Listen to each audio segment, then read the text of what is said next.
திருத்தந்தையின் புதன் பொது மறைக்கல்வி உரை. மார்ச் 25 புதன்கிழமை, வத்திக்கானின் புனித பேதுரு பெருங்கோவில் வளாகத்தில் சரியாக காலை 10 மணிக்கு தனது புதன் பொது மறைக்கல்வி உரையை தொடங்கினார் திருத்தந்தை 14ஆம் லியோ. மக்களினங்களின் ஒளி என்ற திரு அவை பற்றி 2ஆம் வத்திக்கான் பொதுச்சங்க ஆவணத்தில் 2ஆம் அதிகாரத்தில் உள்ள இறைமக்கள் என்ற தலைப்பில் திரு அவையை இறைமக்கள் என்று விவரித்த பிறகு அதன் படிநிலை அமைப்பு குறித்து தனது சிந்தனைகளை திருப்பயணிகளுடன் பகிர்ந்து கொண்டார் திருத்தந்தை. முதலில் திருத்தூதர் பவுல் எபேசியருக்கு எழுதிய திருமுகத்திலிருந்து இறை வார்த்தைகள் ஆங்கிலம், இத்தாலி மற்றும் பல்வேறு ஐரோப்பிய மொழிகளில் வாசிக்கப்பட்டன. இப்போது வாசகத்திற்கு செவிமடுப்போம். எனவே இனி நீங்கள் அந்நியரல்ல, வேற்று நாட்டினரும் அல்ல, இறைமக்கள் சமுதாயத்தின் உடன்குடிமக்கள், கடவுளின் குடும்பத்தைச் சேர்ந்தவர்கள், திருத்தூதர்கள், இறைவாக்கினர்கள் ஆகியோர்களை அடித்தளமாகவும் கிறிஸ்து இயேசுவையே மூலைக்கல்லாகவும் கொண்டு அமைக்கப்பட்ட கட்டடமாய் இருக்கிறீர்கள். இறை வார்த்தை வாசிப்பிற்கு பிறகு திருத்தந்தை தனது புதன் பொது மறைக்கல்வி உரையை தொடங்கினார். Proseguiamo le catechesi sui documenti del Concilio Vaticano II, commentando la Costituzione dogmatica Lumen Gentium sulla Chiesa. Dopo averla presentata come popolo di Dio, oggi consideriamo la sua forma gerarchica. La Chiesa cattolica trova il suo fondamento negli Apostoli, voluti da Cristo come colonne vive del suo corpo mistico, e possiede una dimensione gerarchica che opera a servizio dell'unità, della missione e della santificazione di tutte le membra. அன்புள்ள சகோதரர் சகோதரிகளே, காலை வணக்கம். உங்கள் அனைவரையும் அன்புடன் வரவேற்கின்றேன். கத்தோலிக்க திரு அவை திருத்தூதர்களை தனது அடித்தளமாக கொண்டுள்ளது. கிறிஸ்து அவர்கள் அனைவரையும் தனது மறையுடலின் உயிருள்ள தூண்களாக நியமித்தார். இது ஒரு படிநிலை தன்மையை கொண்டுள்ளது. இத்தன்மை அதன் உறுப்பினர்கள் அனைவரது ஒற்றுமைக்கும் அதன் திருத்தூது பணிக்கும் மற்றும் அவர்கள் புனிதமடைவதற்கும் பணி செய்கிறது. இந்த புனிதமான படிநிலையானது இயேசுவின் உயிர்ப்புக்கு அதிகாரப்பூர்வ சாட்சிகளாகவும் ஆண்டவராலேயே உலகெங்கும் திருத்தூது பணிக்கு அனுப்பப்பட்டவர்களாகவும் விளங்கும் திருத்தூதர்களின் மீது நிலையாக கட்டப்பட்டுள்ளது. திருத்தூதர்கள் இயேசுவின் மீட்பளிக்கும் போதனைகளை நம்பிக்கையோடு பாதுகாக்க அழைக்கப்பட்டிருப்பதால் அவர்கள் தங்கள் திருப்பணியை மற்ற மனிதர்களிடம் ஒப்படைக்கிறார்கள். கிறிஸ்து மீண்டும் வரும் வரை இப்பணியை பெற்றுக்கொண்டவர்கள் மேய்ப்பு பணியின் தலைமுறைகளாக திரு அவையை புனிதப்படுத்தவும் வழிநடத்தவும் போதிக்கவும் செய்கிறார்கள். நற்செய்தியிலும் திரு அவையின் பாரம்பரியத்திலும் வேரூன்றியுள்ள இந்த திருத்தூது வழிமரபு மக்களினங்களின் ஒளி என்ற ஆவணத்தின் 3ஆம் அதிகாரத்தில் மேலும் விரிவாக ஆராயப்படுகிறது. அந்த அதிகாரம் திரு அவையின் படிநிலை அமைப்பு, குறிப்பாக ஆயர் நிலை என்று தலைப்பிடப்பட்டுள்ளது.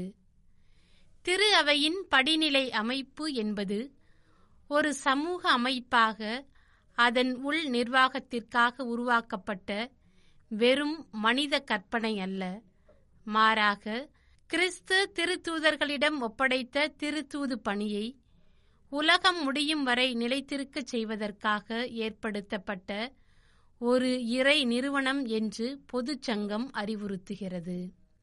திரு அவையின் சாராம்சத்தை விளக்கும் முதல் 2 அதிகாரங்களுக்கு பிறகு இந்த தலைப்பு 3ஆம் அதிகாரத்தில் இடம்பெறுவதால் படிநிலை அமைப்பு என்பது இறைமக்கள் என்ற கருத்தாக்கத்தை விட 2ஆம் பட்சமானது என்று கருதிவிடக்கூடாது.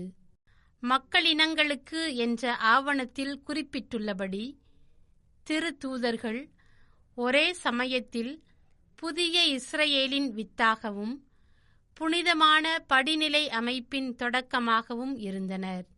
அவர்கள் கிறிஸ்துவின் பாஸ்கா மறைபொருளால் மீட்கப்பட்ட ஒரு சமூகமாகவும் உலகிற்கு மீட்பின் கருவியாக நிறுவப்பட்டவர்களாகவும் திகழ்கிறார்கள். பொது சங்கம் எதை உணர்த்த விரும்புகிறது என்பதை புரிந்து கொள்ள மக்களினங்களின் ஒளி என்ற ஆவணத்தின் 3ஆம் அதிகாரத்தின் தலைப்பை கவனமாக வாசிப்பது அவசியமாகும். இது திரு அவையின் அடிப்படை அமைப்பை தெளிவுபடுத்துகிறது. இந்த அமைப்பு தந்தை இறைவனிடமிருந்து மகன் வழியாக பெறப்பட்டு தூய ஆவியாரின் வருகையால் நிறைவு பெற்றது. நவீன காலத்தில் அமைப்புச் சட்டம் என்ற சொல் குறிப்பது போல திரு அவையின் நிறுவன கூறுகளை மட்டும் முன்வைப்பது திருச்சங்க தந்தையர்களின் நோக்கமல்ல. மாறாக இந்த ஆவணம் திருப்பணியாளர் அல்லது படிநிலை குருத்துவம் குறித்தே கவனம் செலுத்துகிறது. இது நம்பிக்கையாளர்களின் பொதுவான குருத்துவத்திலிருந்து வெறும் அளவில் மட்டுமல்ல, தன்மையிலேயே வேறுபடுகிறது. இருப்பினும் இவை இரண்டும் ஒன்றையொன்று சார்ந்துள்ளன. ஏனெனில் இவை ஒவ்வொன்றும் தமக்கே உரிய முறையில் கிறிஸ்துவின் ஒரே குருத்துவத்தில் பங்கு பெறுகின்றன.